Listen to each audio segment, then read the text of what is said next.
The COYGIG Pod on Off the Ball in association with Cadbury, official snack partner of the Republic of Ireland women's national team. Katie McCabe, a huge goal. I'm very proud of the team's performance. We're going to go out there to beat them. We're going to try and beat them. Hello and welcome to the latest episode of the COYGIG podcast. Kathleen McNamee here with you to take you through all the weekend's action from the world of women's football. We had Champions League, we had WSL, and we had some breaking news this morning as well that we're going to react to, with the news that Marc Canham has stepped down from his role in the FAI. To look at that and everything else, I am joined by Scarlett, Herron and Karen Duggan. How are we after the bank holiday weekend? All good.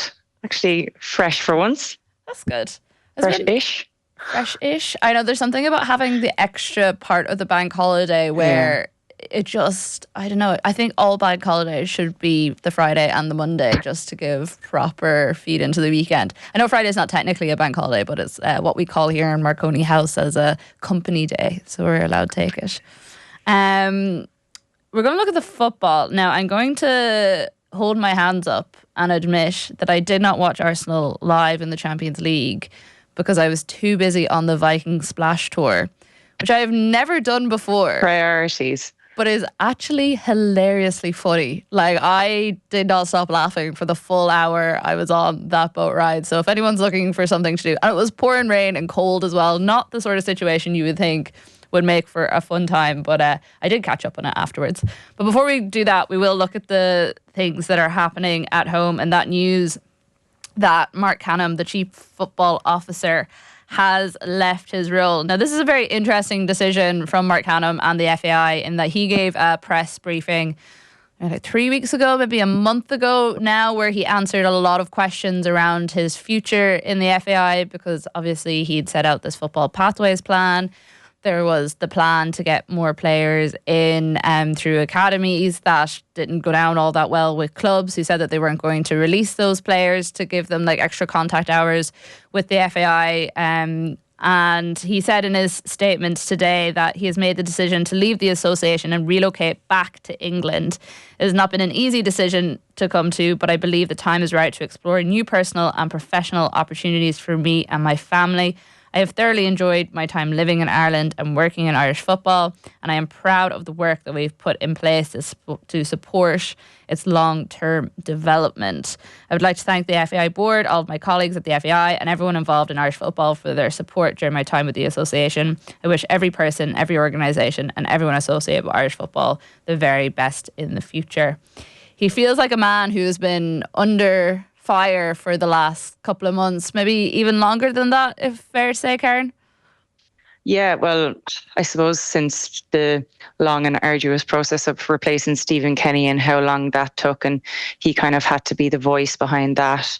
And then in more recent times, obviously the fallout with the Alan Mahon case, he really has had to step forward and address all of the controversies that have become such a regular thing for the FAI. And I don't know if I have an opinion on Marc Canham himself, because it just still feels like a bit of a poison chalice. You know, we're talking about contact time and academies and stuff like that. And for the women's game, that's exactly what we want. But when it was brought about into the men's game, it's like a huge backlash there. So sometimes your thoughts are in the right place, the execution is wrong. Sometimes the thoughts aren't as good as we expected, usually based on budget. You know, we've found that anything that's been put forward for the women's game has been hugely underwhelming.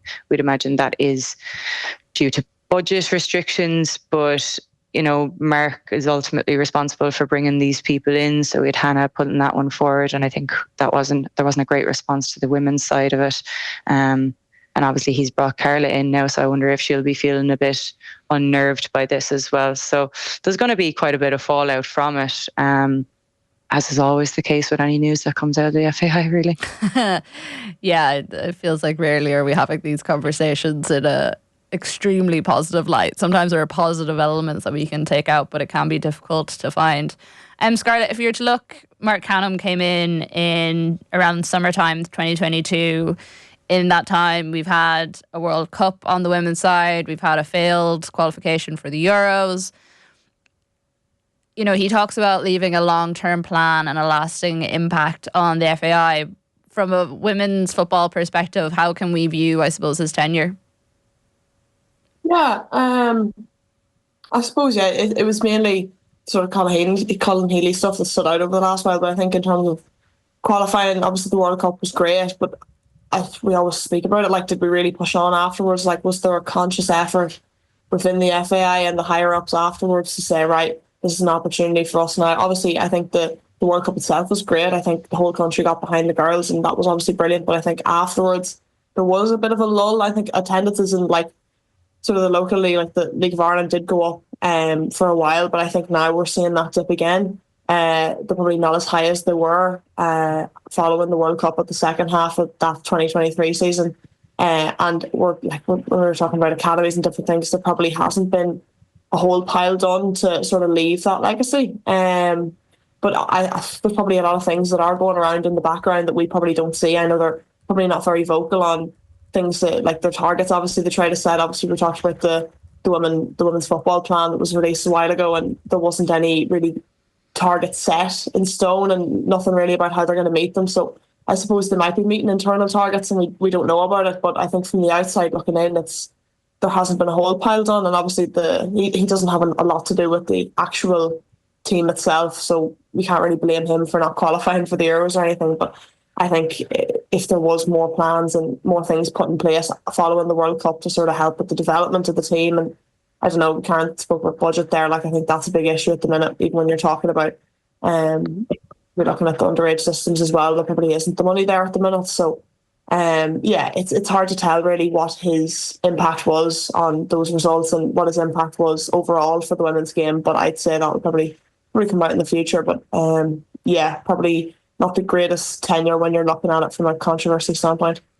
Yeah, and I suppose the big question here now is probably not what he did in the past, because I think, especially on this podcast, we're probably well enough versed on it at this stage. We've talked about it long enough in terms of what the FAI have contributed or say that they're going to contribute to the game over the next while, but it's who comes in next and what they do and what they choose to prioritise as well is going to be massive, because this massive plan for the next 12 years has been put in place, and there's going to have to be choices made in terms of what's prioritised out of that from someone who hasn't been there and spent the last 3 years or whatever it was building it up. So it's going to be very interesting to see how that goes. I feel bad asking this question because I feel like there was a mixed weekend of results for the two of you, but I can see Karen looking smug there, so I'll let her go first. Wouldn't call it smug, no. No, we scraped a win, and that's all that matters, because we had played well in the couple of games previous and didn't come out with 3 points. So we crawled our way over the line against DLR, and that's all it was. We're happy with that, and we'll park it and we'll move on. And Scarlett, a difficult one for you guys against Wexford. Yeah, there's not much to say about it. Just we weren't up to the standard at all. We really, really weren't, and I don't think we have been. I don't think we played well the week prior either against Peamount. And I think we started off the season strong. We had a few tough games and got through them, but it's definitely a low point now. I think we just have to sort of reflect on it. It was down to us really. Wexford were good and we just weren't up to it at all, and especially when you're playing at home, they're the games you need to be winning, like. So disappointing weekend. What has been the change, do you think, over the last couple of weeks? Because you did start with a bit of a bang. I'm not really sure. Obviously there was a week off, and the week before we played Galway, and that was our first loss. Obviously Galway are really, really strong this year and have a good team, and it was a tight loss as well. Like, it was sort of an end-to-end game for a lot of it. I think against Peamount then last week, it could have went either way. I think Karen would agree. Like, both sides, a lot of chances. They probably had the more chances in the first half and probably the flip the second. But I think the Wexford game was, I don't know, it was just sort of one of those days that no one really showed up, and I think we can all the players that were playing can sort of be able to say that they didn't show up and didn't play to our full potential at all. So I think the All-Ireland Cup starts this weekend, so it will give a chance for teams to try new things, maybe put in new players and see what different things work. So hopefully after that, like, we'll bounce back. But Karen's favourite competition. Can't wait to forget the holidays. No, way off to Cork for the first game of that with Peaman. So, a nice small trip to start it off with. No, it is good. It's good in terms of obviously the squad rotation and player rotation. I'm kind of seeing it myself. There's girls putting in a huge amount of effort, but because of the way our results have been going, we haven't been able to rotate much at all. And when we have done rotations, it's generally been due to injuries or illnesses or things like that. And that's not what you want. And there's girls there that do deserve game time. And this is a great chance for them to put their hand up, because it's one thing doing it in training, it's another thing proving it in a match, and you need to be able to prove it in a match. And this should be the opportunity for that, hopefully. I assume that a lot of teams will approach it in that way because it is such a long season.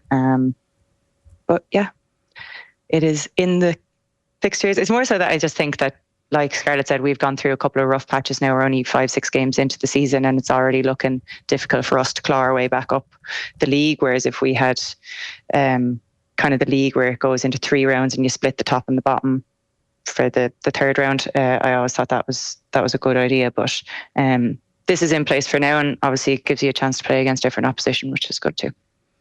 Yeah, definitely. And it should be very interesting as well to see that little bit of rotation, because I don't think we've really seen much of it throughout the league, to be honest, with any of the teams. It's been pretty steady going for everyone. So hopefully this will be the opportunity to look at what was happening across the water. We'll start with Champions League, because that was probably the most interesting talking point in terms of the games itself. Not a great weekend, we will say, for the English sides. Arsenal just seemed to be totally incapable of taking the chances that fell to them. And then you had Chelsea, who just cannot get rid of the ghost that is Barcelona, that hangs over them. That game was particularly, you're watching it when it was 2-1, you kind of was like, okay, maybe Chelsea can find their way back into this somewhere. But by the end, Barcelona were just running riot. But we'll start with the Arsenal game first, because that was the first game. Joe Montemurro coming back to the Emirates. There was a feeling, I think, going into this game that Arsenal were probably better placed than they have been in previous years to take on this Lyon side. And also with it being a home game and the fact that the Emirates generally is the sort of place that Arsenal can turn into a bit of a cauldron of support for them. But Lyon just showed their absolute class when it comes to being European champions as many times as they have. That their front, like their forwards, were just absolutely insane in terms of their ability, and Arsenal just looked really unconfident in the whole thing. Yeah, I'd agree. I think it seems a silly thing to say. I don't know where maybe I was a bit surprised by Lyon's work rate. You talk about their talent and their attacking talent and stuff like that. De Mornay in particular, so powerful for them. But Egarola in midfield, Herron, or Heaps as she is now, they got through so much work, and they really did make it hard for Arsenal. Arsenal had moments, particularly through Caldente. She's the type of player who can kind of play that ball through an eye of a needle. Endler made a great save from her. That was really, really important. The Woodwork as well made a few saves. Woodwork made a few saves. Having Zinsberger back in goal for Arsenal. I think 2-1 was probably a fair result on the balance of things. I thought Lyon, away from home, really, really showed up. The penalty for me that Arsenal got is a talking point, I would say. In that you don't think it should have been a penalty? I mean, I understand that she made contact with Williamson, but Williamson didn't make contact with the ball. So Williamson was never the player in control of the ball. The ball was gone past her when contact was made. So Williamson wasn't really affecting that phase of play at all. And it was, both players going for the ball. And yes, the contact was made. That's because a goalkeeper is allowed to use her fist. Williamson didn't at any point claim it. So she was, I'd say, as surprised as anyone. But it makes it really exciting going into the second leg. Sometimes you think Arsenal almost play better when they're the underdog. I don't know. Did they carry the weight of being favourites very well? It's and just now like that they have every to come team from I support behind and follow. Yeah, well, it's definitely a thing, and it's something that if they want to become dominant in Europe, they're going to have to shake. But it is going to be a really, really interesting second leg. Scarlett, what were your thoughts? You were nodding and then looking suspiciously like you had other thoughts to some of the things that Karen was saying there. No, I thought Arsenal did quite well. I think they probably caused themselves their own problems, sort of giving the ball away while playing out. Leon kind of sat off them a little bit, sort of in like a mid-block, kind of let them play. And they just coughed up chances through trying to play slip balls into midfield and getting cut out and different things like that. But I just think it was kind of all down to them. Like, the amount of heading chances Freedom Adam had was unbelievable. And I think one of them goes in, it kind of changes the tie.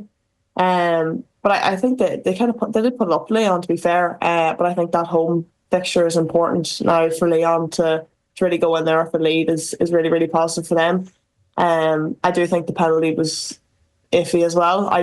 It's one of them where it goes to VAR and everyone's kind of like, what's that for? No one really knows what the issue was, but I think it fell nicely for Arsenal. And then to concede so soon after, obviously, Jumberlai is such a strong player and she kind of just breezed through the defence then like 2 or 3 minutes later. And if that's Arsenal, and you're under the cosh, you have to just lock up shop for the next 5 minutes. You know, that's like a simple element of football is when you score, when you concede, right, let's lock up for 5 minutes. Let's not let anything easy come in.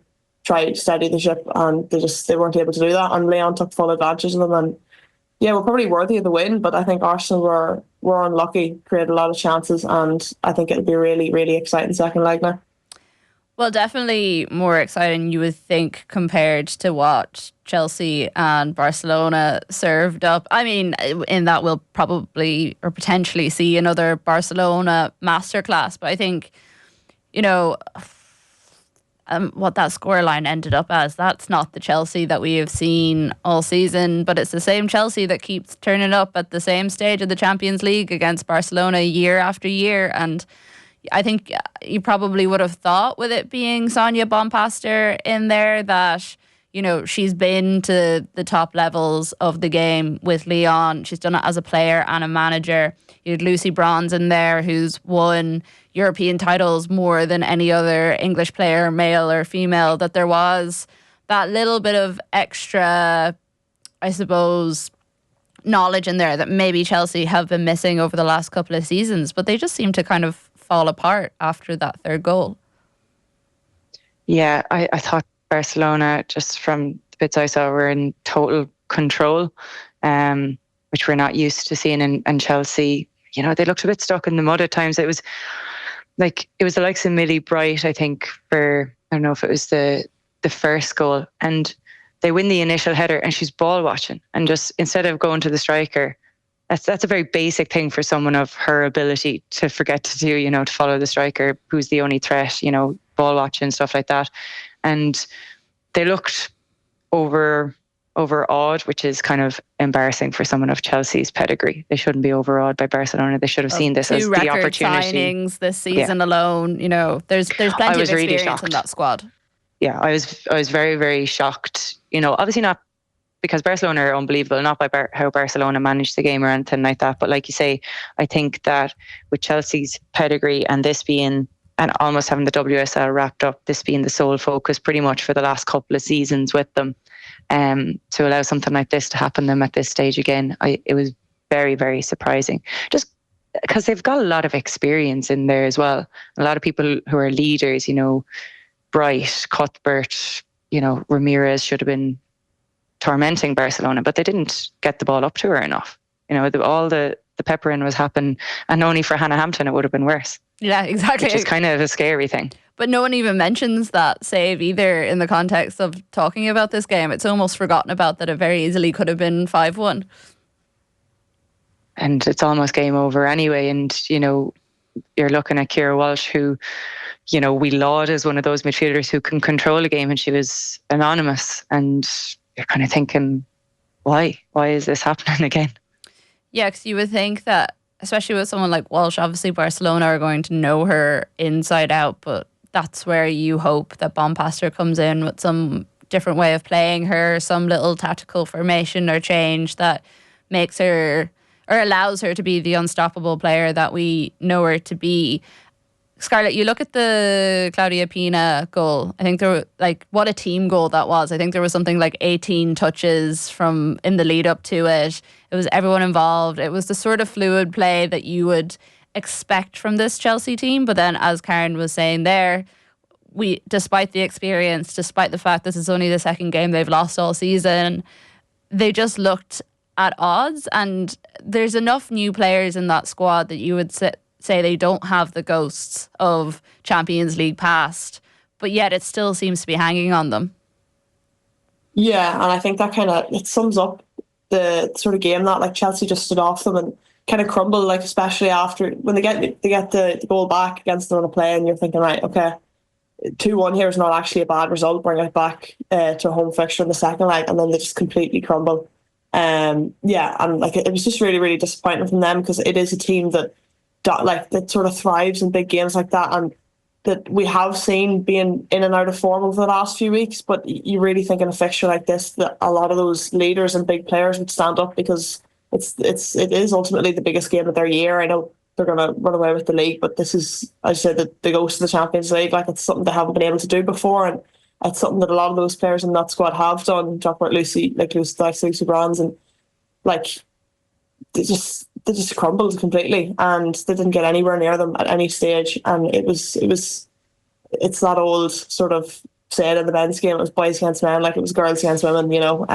They could not get near them at all, and to sort of have that performance on such a big stage is very concerning, and it's sort of something that we wouldn't expect from that Chelsea side. And especially, you think Bombastor comes in, they change their style, and you think that she'd have the experience of playing Barcelona in previous years to know what they're about as well. And I don't know if it was just a tactical thing. I think it was a mental thing more so, because they just could not get near them at any stage. And it's kind of, you wonder, is it just the idea in the back of their head that we can't beat these lot? We've tried over the last years and we just can't beat them. And it's the same again. And I think it'll take a miracle really to go back and overturn this, especially against a team that is so defensively sound as well.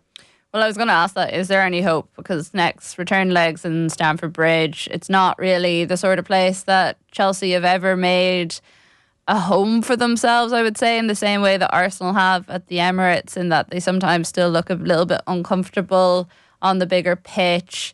You know, having to score 3 goals with no answer, well, minimum 3 goals with no answer from Barcelona, and with how they played at the weekend, it does seem very unlikely, Karen, that they can come back from this. Yeah, it does, because I don't think, even if Chelsea dominate the game, I don't think they're going to dominate it in the way that Barcelona did, like a 64% possession. Barcelona are too good on the ball to give Chelsea the ball long enough, I think, to create enough chances to score 3 goals unreturned. So I think Barcelona have the experience, the confidence, and the ability to see it out now, even if it's with the 2-0 loss.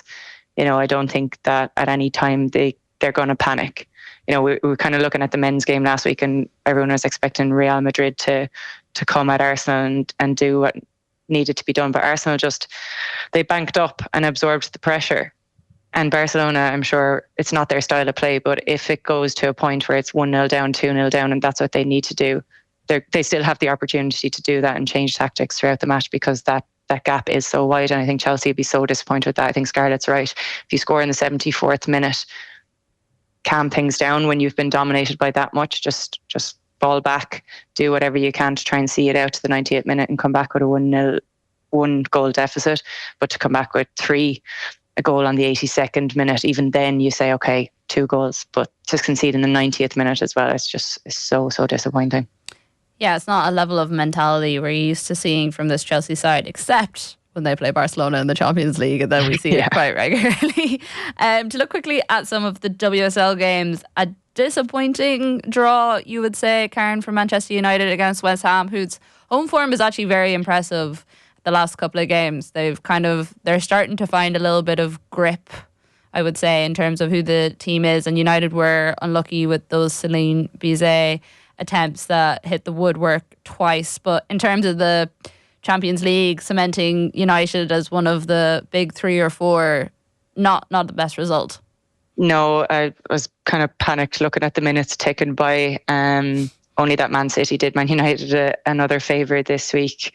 I would be really, really sweating over that, given that Man United now have to go into games where, they're playing Chelsea, Arsenal, City.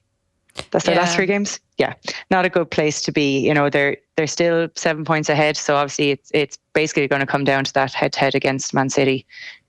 Really, that they get a result in that. That's kind of going to dictate what happens. But United played some good stuff. Again, they were solid enough defensively, but equally West Ham stood up to a test. So I think that mentally they've gotten better. I think they've gotten more cohesive as a team. And I think they do now have a threat on the break, which Man United had to be conscious of. So while Man United kind of dominated possession, I think they were limited apart from those Bizet chances. And they weren't as clinical as they have been. Turland, we've kind of seen her pick up a few goals.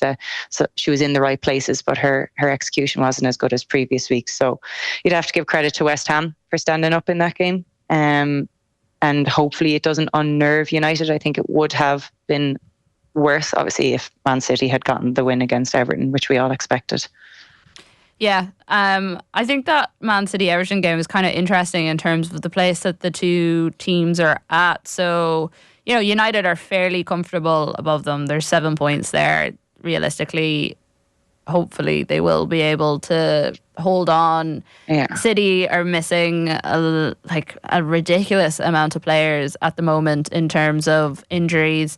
They had that big one to Mary Fowler during the week, and then there was also Vivian Miedema during the international break as well, losing out Scarlett. If you're there and you're Nick Cushing and you're trying to motivate this team over the next 3 rounds of fixtures, I think their run-in is Leicester, which you imagine they should be able to do. That United game, as Karen mentioned, and then Crystal Palace on the final day. There should be enough there to motivate this Manchester City team in terms of what United's run-in is, but also they just feel a little bit at sea.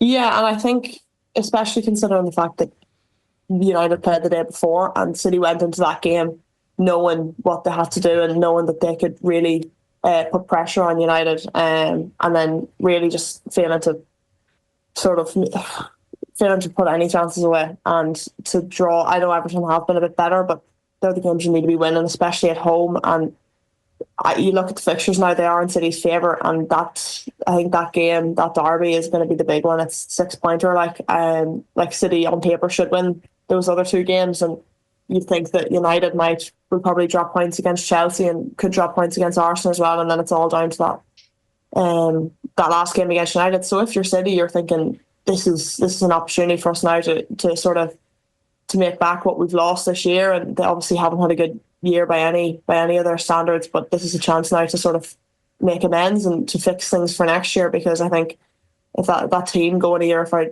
European football, if you're a club like Man City, who obviously put the money into it, they have the funds for it, and to fall short of that is definitely a very disappointing year. And it's even not to be competing for the league is probably disappointing by their standards. But if you're missing out on European football, it's more money lost. Like, that's more players that aren't going to want to come in, and that's players that might want to leave now to go to a team, because all those players are world class. Like, you're going to want to be playing Champions League football every season, and to even miss out on the qualification rounds, like even look at Arsenal missing out last year, and they even at least they got like nearly to qualification, to not even have that opportunity for a team like City is it's I know they've had a rough year, but it's embarrassing. Like, it's really not good enough for the club that they are, and they should be really looking at that Everton game and thinking, like, we need to be picking up 3 points there to put the pressure on. I do think they still have a chance, but as I say, it's all going to come down to that derby, and I think United sort of have that confidence at the minute. I think they were, like, against that game the weekend, they had a lot of chances, probably should have put them away. I know Skinner came out after and was saying that's a 3 points loss, So I think they have the mojo and the momentum at the minute to go and win that game at City, and to maybe pick up some points in either of the other 2 games. But if you're City, I think you're disappointed either way, but they have a chance still, but I don't think they'll do it.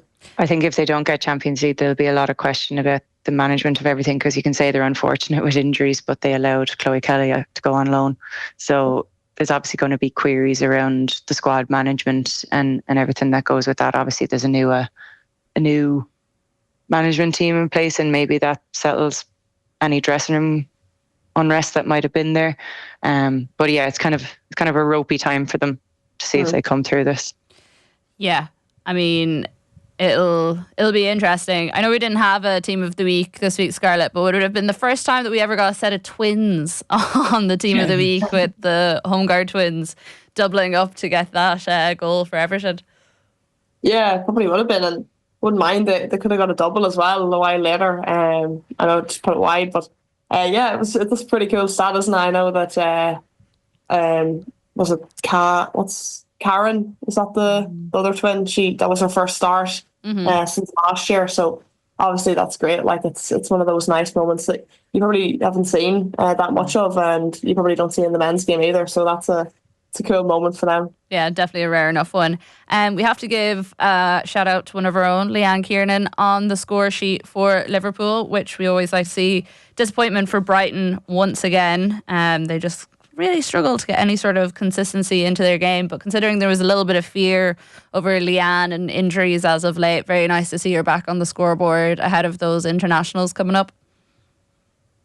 Yeah, she's a confidence player. It's what we've always said, but I think the Liverpool system kind of suits her a little bit more. You know, they play very well on the break, especially with Smith keeping the width.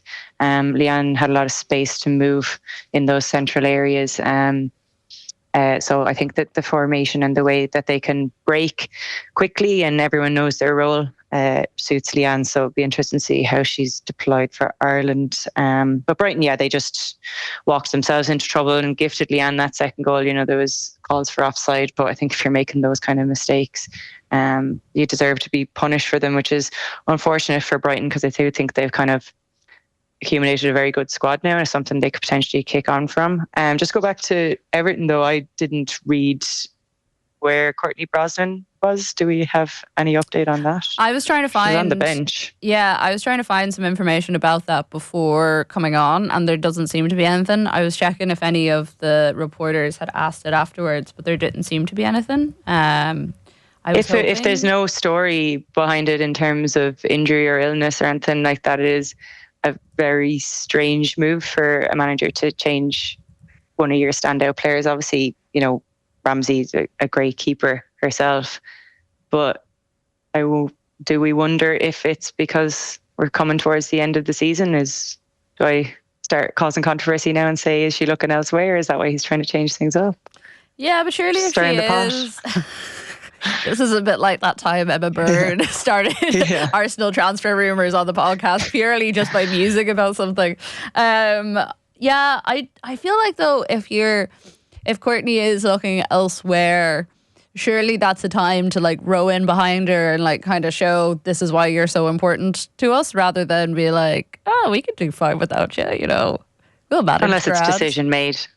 Yeah, there's probably true. Absolutely nothing to this story. It's probably just squad rotation or injury that we don't know about. I mean, we've like always, I think, said on this podcast that we would love to see her playing with a team that are kind of competing a bit higher up the table than Everton. Obviously she has become so important for them and has kept them in it many a time, but it will be interesting to see.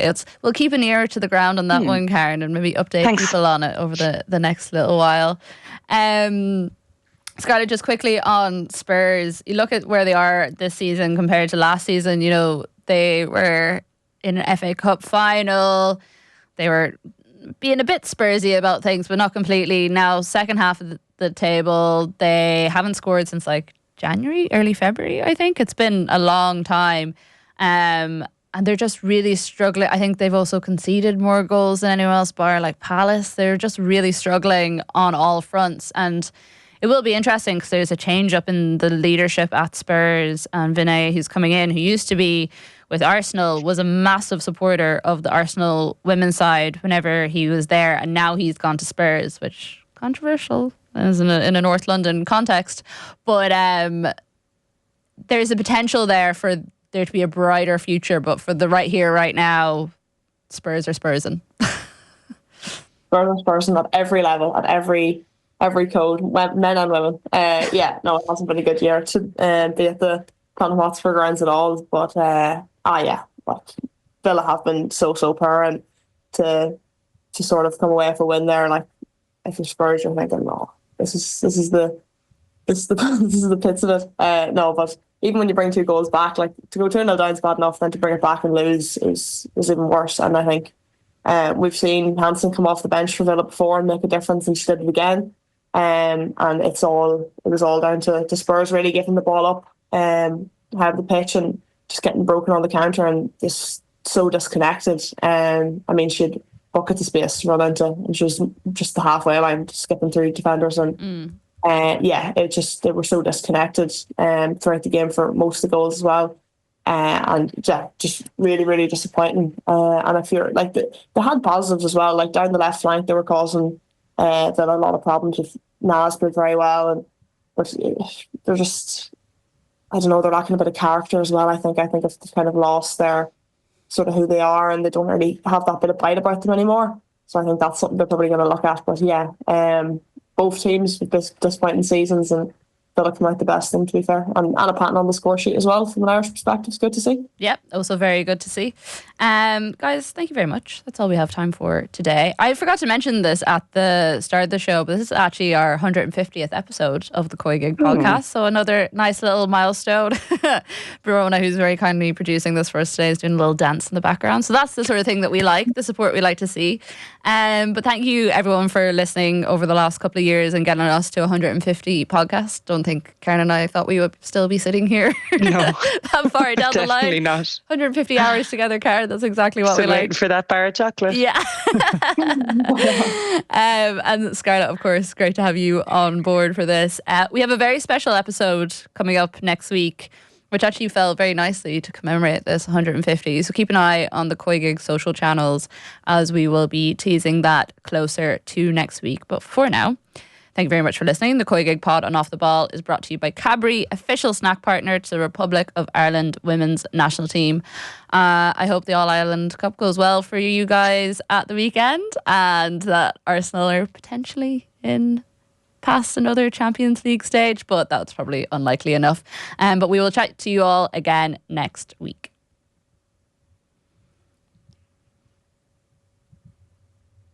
The COYGIG Pod on Off the Ball, in association with Cadbury, official snack partner of the Republic of Ireland women's national team.